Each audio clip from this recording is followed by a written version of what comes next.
Hello दोस्तों, welcome to my YouTube channel. एक बार फिर से मेरे यूट्यूब चैनल पे आप सभी का बहुत बहुत स्वागत है। आज की कक्षा में हम लोग भाषा एवं बोली के क्षेत्र विस्तार के बारे में अध्ययन करेंगे और जानेंगे कि भाषा और बोली का क्षेत्र विस्तार क्या है। और सबसे पहले बोली किसे कहते हैं, अगर इसको हम लोग देखें तो भाषा के जिन रूपों का प्रयोग आम लोग अपने समूह या घरों में करते हैं उसे बोली या डायलेक्ट कहते हैं। यानी बोली उसे कहा जाता है जो साधारण व्यक्ति अपने आम भाषा में अपने आम जीवन में प्रयोग करता है, उसके माध्यम से अपने बातों को विचार विनिमय करता है, उसे क्या कहते हैं, बोली कहते हैं। तो बोली के रूपों को अगर समझें तो बोली की 5 उपभाषाएं होती हैं। तो सबसे पहले बोली की उपभाषाओं को देख लेते हैं कि 5 उपभाषाएं कौन कौन सी हैं।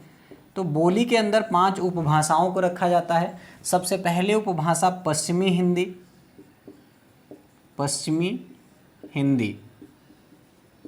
पश्चिमी हिंदी का विकास शौरसेनी अपभ्रंश से माना जाता है। शौरसेनी अपभ्रंश। और दूसरे नंबर पे अगर हम लोग देखें कि उपभाषाओं में दूसरा नंबर किसे रखा जाता है तो पूर्वी हिंदी का विकास अर्धमागधी अपभ्रंश से माना जाता है। अर्धमागधी अपभ्रंश। एवं तीसरे नंबर पर राजस्थानी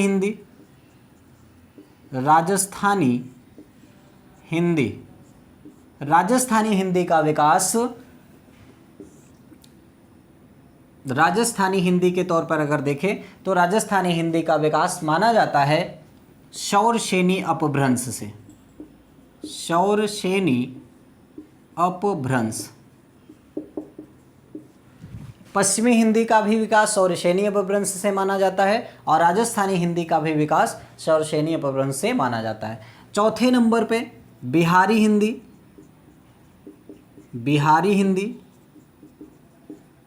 हिंदी का विकास मागधी अपभ्रंश से माना जाता है। मागधी अपभ्रंश। और लास्ट में पहाड़ी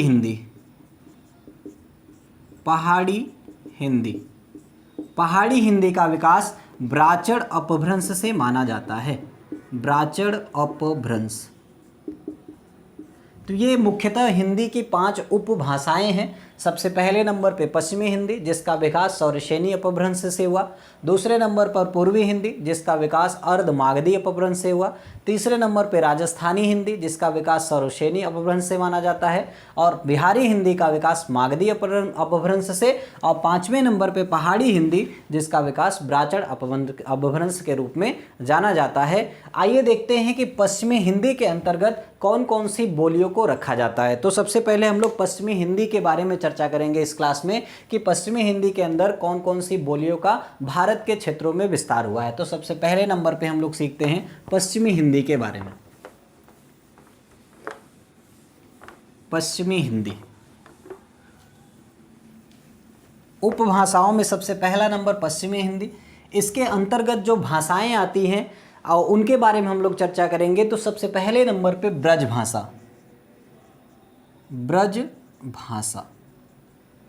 भाषा किस हिंदी के अंतर्गत रखा जाता है? पश्चिमी हिंदी के अंतर्गत रखा जाता है। और इसके साथ ही साथ ब्रज भाषा के साथ खड़ी बोली। ब्रज भाषा और खड़ी बोली इन दोनों को पश्चिमी हिंदी के अंतर्गत रखा गया।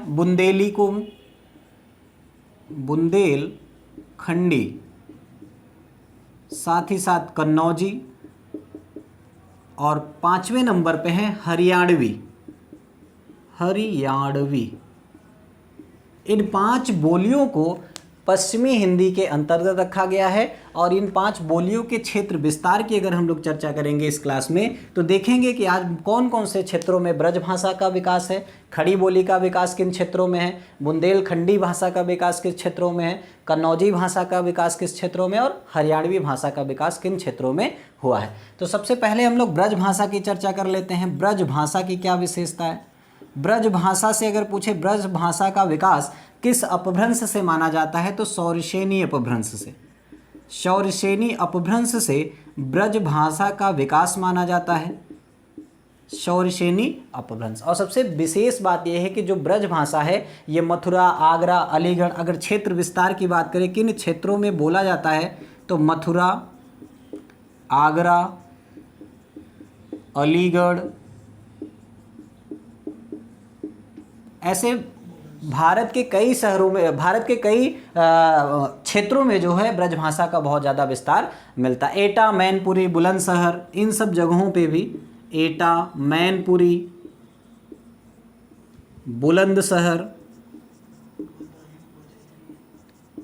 बदायूं, बरेली एवं हाथरस।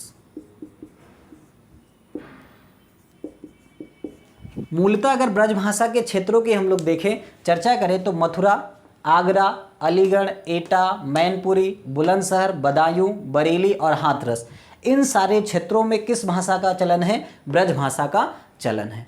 ब्रजभाषा की एक और विशेषता है कि ये, जैसे आप देखो अभी जन्माष्टमी का एक आप कविता पढ़ते हो कि मैं चंद्र खिनवा लय हो, मैंने माखन नहीं खायो, अर्थात ये कह सकते हैं कि जो ब्रज भाषा है इसमें अवकारांत की प्रधानता होती है, लास्ट में औ जो वर्ण होता है ये बहुत ज़्यादा बार आता है। मुख्यतः इनके कवियों को देखें कि ब्रज भाषा में कौन से मुख्य कवि रहे, कि ब्रज भाषा के मुख्य कवियों में देखें तो आप देखिए सूरदास को पढ़िए। सूरदास जी ने जितनी भी रचनाएं करी हैं ज़्यादातर कृष्ण भक्ति शाखा में इन्होंने रचनाएं करी हैं, और इन सभी रचनाओं को किस भाषा में इन्होंने लिखा है? ब्रज भाषा में लिखा है। नंददास, इनकी रचनाएं भी अगर देखोगे तो आप ब्रज भाषा में मिलता है। केशव बिहारी रसखान, केशव बिहारी रसखान, और भी ऐसे कवि हैं जैसे घनानंद हैं, और भी ऐसे कवि हैं जिनकी रचनाएं ब्रज भाषा में देखने को मिलती है। मुख्यतः अगर कवियों से पूछे तो सूरदास ब्रजभाषा से संबंधित कवि हैं, नंददास, केशवदास, बिहारी, रसखान भी किस भाषा से संबंधित कवि माने जाते हैं? ब्रज भाषा से संबंधित कवि माने जाते हैं। तो ये पहले भाषा की विशेषता है, शौरसेनी अपभ्रंश से विकासित हुआ है। मथुरा, आगरा, अलीगढ़, एटा, मैनपुरी, बुलंदशहर, बदायूं, बरेली, हाथरस और यूपी के भारत के कई ऐसे क्षेत्रों में या यूपी के क्षेत्रों में जहाँ पे ब्रज भाषा का विकास देखने को मिलता है। सूरदास, नंददास, सूरदास मुख्यतः और रसखान, बिहारी, ऐसे कई मुख्य कवि हैं जिनसे पूछा जाता है एक ये सूरदास, रसखान या बिहारी किस भाषा के कवि हैं? तो ब्रज भाषा के कवि हैं। तो सबसे पहली भाषा के बारे में हमने देखा। आइए देखते हैं कि खड़ी बोली का क्षेत्र क्या है, खड़ी बोली की क्या विशेषता है, इसके बारे में थोड़ा सा चर्चा करते हैं। ब्रज भाषा से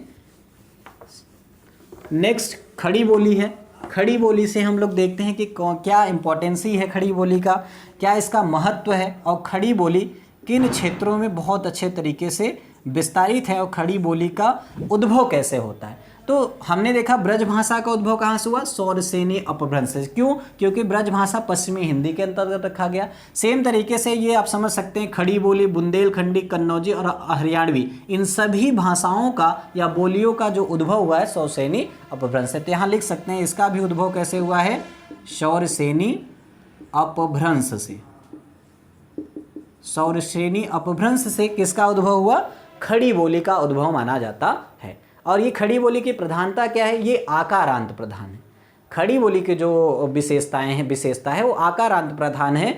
जैसे दिल्ली आप देखो, यूपी के मेरठ में देखो, मुरादाबाद, रामपुर, क्षेत्र विस्तार की आप बात करो तो दिल्ली, मेरठ,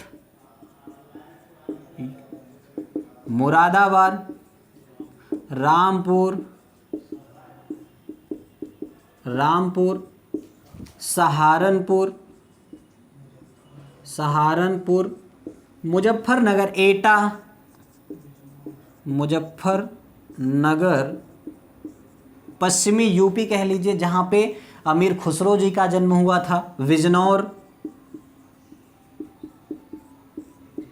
पश्चिमी यूपी भी रख लीजिए, बहुत इंपॉर्टेंट है पश्चिमी यूपी, क्योंकि यही हिंदी के प्रथम खड़ी बोली के जनक माने जाने वाले अमीर खुसरो जी का जन्म इधर ही इलाके में हुआ था। तो खड़ी बोली के क्षेत्रों को देखें तो दिल्ली, मेरठ, मुरादाबाद, रामपुर, सहारनपुर, मुजफ्फरनगर, बिजनौर और पश्चिमी यूपी के इलाके में ज़्यादातर किस बोली का चलन माना जाता है? तो खड़ी बोली का चलन ज़्यादातर देखा जाता है। खड़ी बोली से संबंधित कुछ महाकाव्य हैं, जैसे साकेत। साकेत की चर्चा हम पिछले क्लासों में कर चुके हैं। साकेत एक ऐसा महाकाव्य है जिसकी रचना खड़ी बोली में हुई। अगर साकेत से पूछे रचना, रचना किस भाषा में, किस बोली में? खड़ी बोली में। और साकेत एक महाकाव्य है। साकेत मैथिली शरण गुप्त जी ने इस महाकाव्य को लिखा था। मैथिली शरण गुप्त 1931 में इस महाकाव्य की रचना हुई और किस भाषा में करी गई? खड़ी बोली में करी गई। 11 सर्ग हैं, इसकी भी चर्चा हम लोग पिछले क्लास में कर लिए हैं कि एक साकेत जो महाकाव्य है इसके अंदर 11 सर्ग हैं। 1931 में प्रकाशित हुआ, मैथिली शरण गुप्त जी ने लिखा था और इसकी रचना किस भाषा में मानी जाती है? किस बोली में? खड़ी बोली में मानी जाती है। और सबसे विशेष बात यह है कि साकेत एक राम कथा है, राम कथा पर आधारित एक महाकाव्य है। साकेत के अगर अर्थ की बात करें तो जैसे साकेत का पाली भाषा में अर्थ, पाली भाषा में अर्थ, साकेत का मूल जो अर्थ होता है पाली भाषा से देखें, साकेत एक साकेत जो है पाली भाषा का शब्द है, ये मूल बात है। ये पूछा भी जाता है कि साकेत किस भाषा का शब्द है, तो पाली भाषा का शब्द है, जिसका अर्थ क्या होता है? अयोध्या। और अयोध्या भगवान राम से संबंधित है। तो ये आकलन कर सकते हैं कि जो साकेत महाकाव्य है किसकी रचना है? भगवान राम के ऊपर दर्शाई गई एक रचना है। दूसरे महाकाव्य की चर्चा करें, प्रिय प्रवास। प्रिय प्रवास भी किसकी रचना किस भाषा में हुई? ये भी खड़ी बोली में हुई। प्रिय प्रवास भी बहुत बार सवालों में पूछा जाता है, आपके कंपटीशन एग्जाम में बहुत पूछा जाता है। खड़ी बोली का प्रथम महाकाव्य। सबसे बड़ी विशेषता क्या है कि प्रिय प्रवास को खड़ी बोली का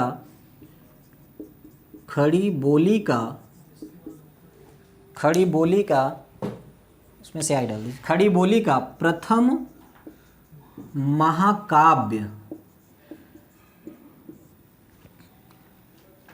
महाकाव्य के रूप में किसे जाना जाता है? खड़ी बोली का तो प्रिय प्रवास के रूप में जाना जाता है। अगर खड़ी बोली की रचना देखें तो 1914 में हुई। 1914 में 17 सर्ग हैं। सबसे बड़ी विशेषता क्या है? जिस तरीके से साकेत में हमको 11 सर्ग मिला, सेम तरीके से हमको प्रिय प्रवास में 17 सर्ग मिलते हैं, जिसकी रचना 1914 में, प्रिय प्रवास की रचना 1914 में हुई थी। किया किसने था? अयोध्या सिंह उपाध्याय हरियोध ने। अगर पूछे प्रिय प्रवास की रचना तो यहाँ लिखेंगे अयोध्या सिंह उपाध्याय हरिऔध।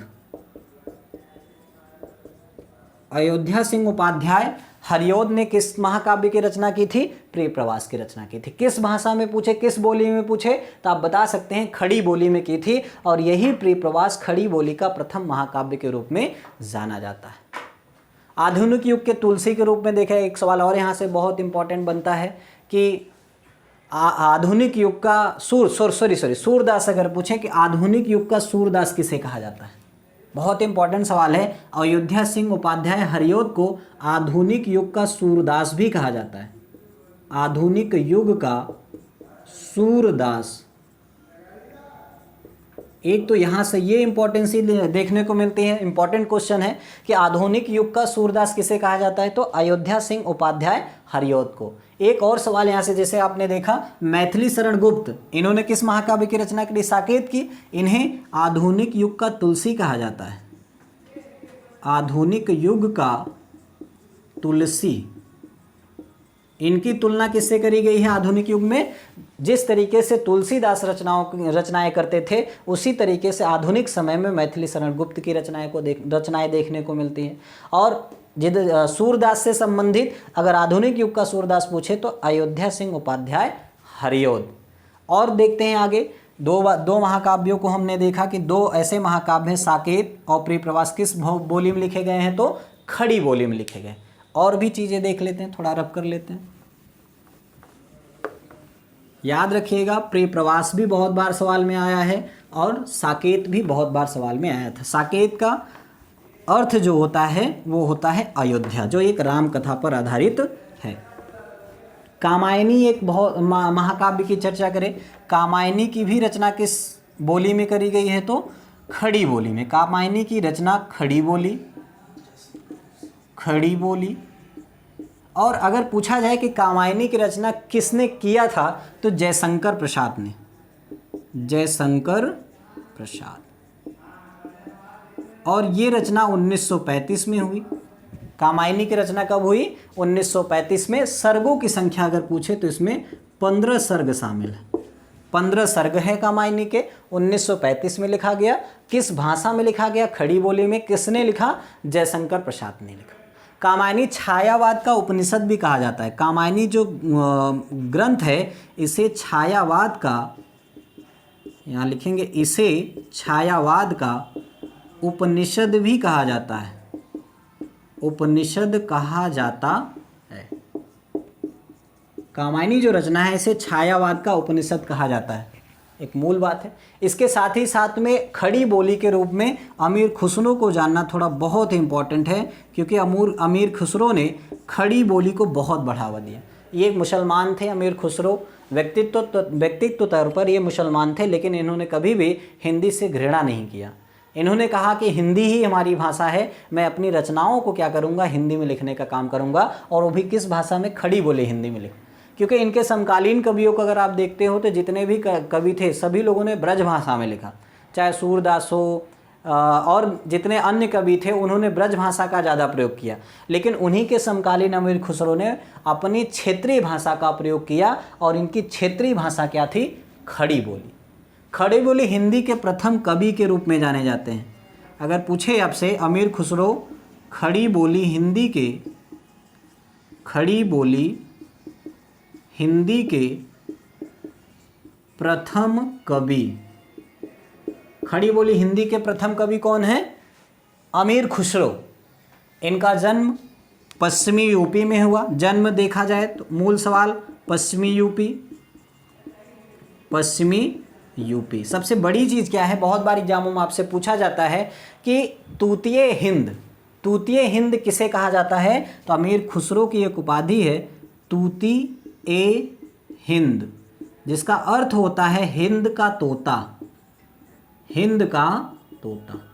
अमीर खुसरो ने स्वयं को कहा कि मैं हिंदुस्तान का तोता हूँ, और इन्होंने अपनी भाषा को अरबी या उर्दू नहीं बताया, बल्कि अपनी भाषा को इन्होंने हिंदवी बताया। यानी इन्होंने भारत में रहते हुए भारतीय भाषा हिंदी को चुना। सबसे बड़ी बात, कभी कभी इनसे सवाल पूछ लिया जाता है अमीर खुसरो का मकबरा कहाँ है? तो मकबरा इनका दिल्ली में है, दिल्ली में। इनके गुरु से संबंधित सवाल पूछे, अमीर खुसरो के गुरु कौन थे? तो गुरु से संबंधित देखें तो अमीर खुसरो के अगर गुरु से सवाल पूछे, इधर देखें गुरु कौन थे? अमीर खुसरो के गुरु निजामुद्दीन औलिया, निजामुद्दीन औलिया। इनकी बहुत अच्छी कहानी है। आगे जब हम अमीर खुसरो को पढ़ेंगे तो इनकी कहानी को देखेंगे कि ये कैसे थे, क्या किया इन्होंने। बस इतनी सी बात जान लीजिए, बहुत बार सवालों में आता है तूतीय हिंद किसे कहा जाता है? तो अमीर खुसरो को। अमीर खुसरो खड़ी बोली हिंदी के प्रथम कवि के रूप में जाने जाते हैं, और इनकी भाषा जो थी वो थी हिंदवी, और खड़ी बोली को बहुत बढ़ावा दिया। गुरु इनके निजामुद्दीन औलिया। निजामुद्दीन औलिया जो है इनका भी मकबरा दिल्ली में बनाया गया। ऐसा कहा जाता है कि अमीर खुसरो ये चाहते थे कि जहाँ मेरे गुरु का मकबरा है उन्हीं के चरणों में मुझे दफना दिया जाए। तो जब ये इनकी मृत्यु हुई तो लोगों ने इनके गुरु के चरणों में क्या किया? वहीं दफना दिया। दिल्ली में निजामुद्दीन औलिया और अमीर खुसरो दोनों लोगों का मकबरा वहाँ पे बनाया गया। चलिए देख लिया हमने खड़ी बोली। अब तीसरे नंबर पे आता है बुंदेलखंडी। बुंदेलखंडी भाषा को देख लेते हैं। बुंदेलखंडी,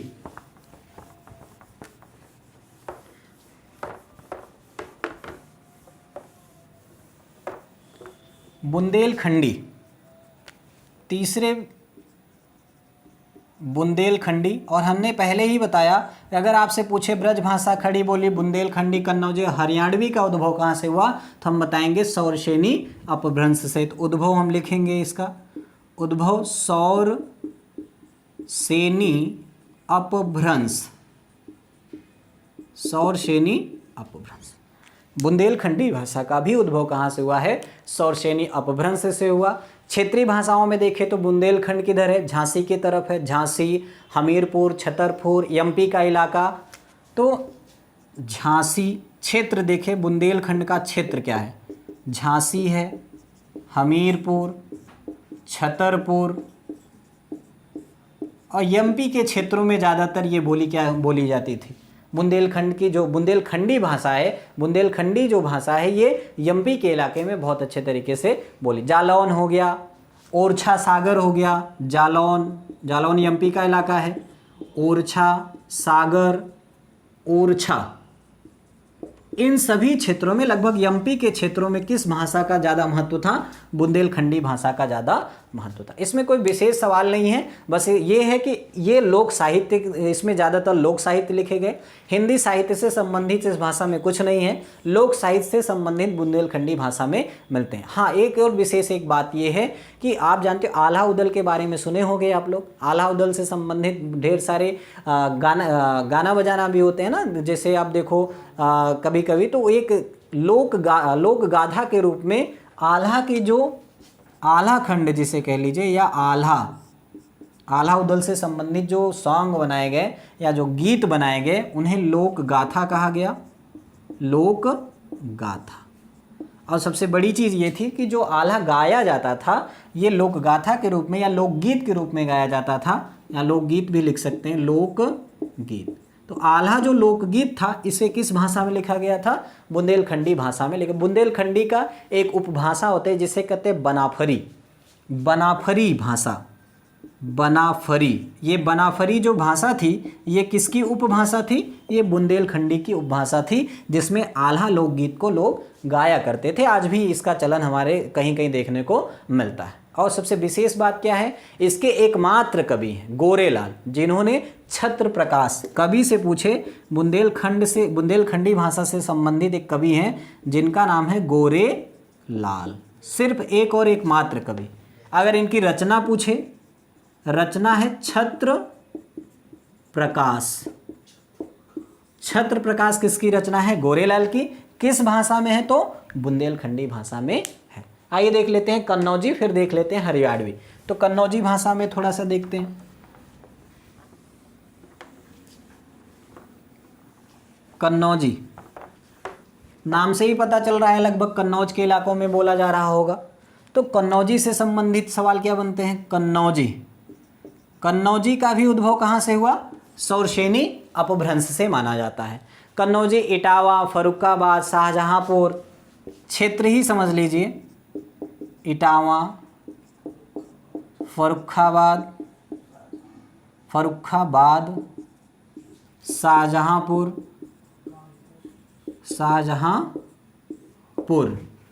कानपुर, हरदोई, पीलीभीत का भी इलाका इसमें शामिल है, पीलीभीत। लगभग इन सभी क्षेत्रों में किस भाषा का ज़्यादा चलन मिलता है? कन्नौजी भाषा का ज़्यादा चलन मिलता है। और हमने कहा अगर आपसे पूछे उद्भव पूछे तो आप बताओगे शौरसेनी अपभ्रंश। तो ये मूलतः ये क्षेत्रों में क्या बोला जाता है? कन्नौजी भाषा बहुत ज़्यादा प्रचलित है। हरियाणवी को देख लेते हैं। हरियाणवी भाषा, हरियाणवी भाषा भी किसके अंतर्गत है? पश्चिमी हिंदी के अंतर्गत है। और हरियाणवी का भी जन्म कहाँ से होगा? शौरसेनी अपभ्रंश से। तो ये लिख लेंगे शौरसेनी अपभ्रंश, शौरसेनी अपभ्रंश। और सबसे बड़ी बात ये थी इसका अन्य नाम। हरियाणवी से संबंधित एक बहुत विशेष बात पूछता है कि इसका अन्य नाम क्या है? तो इसका अन्य नाम है बांगरू। अगर अन्य नाम पूछे तो बांगरू, या बांगरू किसका उपनाम है? हरियाणवी का उपनाम है बांगरू या जाटतू। पूछा जाता है आपसे सवाल कि जाटतू और बांगरू किसका नाम है? तो हरियाणवी भाषा का नाम है। बोला किधर जाता है? क्षेत्र अगर देखा जाए, हरियाणवी हिसार जिला, हिसार हरियाणा है ना, हरियाणा हिसार है, रोहतक है, करनाल है, रोहतक, करनाल। और लगभग ये हमारे हरियाणा के इलाकों में बोली जाने वाली भाषा है, जिसे हम लोग हरियाणवी के नाम से जानते हैं, या इसे बंगारू या फिर जाटतू के नाम से भी हम लोग जानते हैं। तो आज हमने इस क्लास में सीखा कि पश्चिमी हिंदी के अंतर्गत ब्रजभाषा, खड़ी बोली, बुंदेलखंडी, कन्नौजी और हरियाणवी। पश्चिमी हिंदी का विकास शौरसेनी अपभ्रंश से माना जाता है। इनके मूल क्षेत्रों को हम लोगों ने सीखा। नेक्स्ट हमने उपभाषाओं को अगर देखें तो इसके बाद पूर्वी हिंदी है, राजस्थानी हिंदी है, बिहारी हिंदी है, पहाड़ी हिंदी है। नेक्स्ट पार्ट में हम लोग पूर्वी हिंदी की चर्चा करेंगे। आज के लिए इतना ही, बहुत बहुत शुक्रिया, धन्यवाद।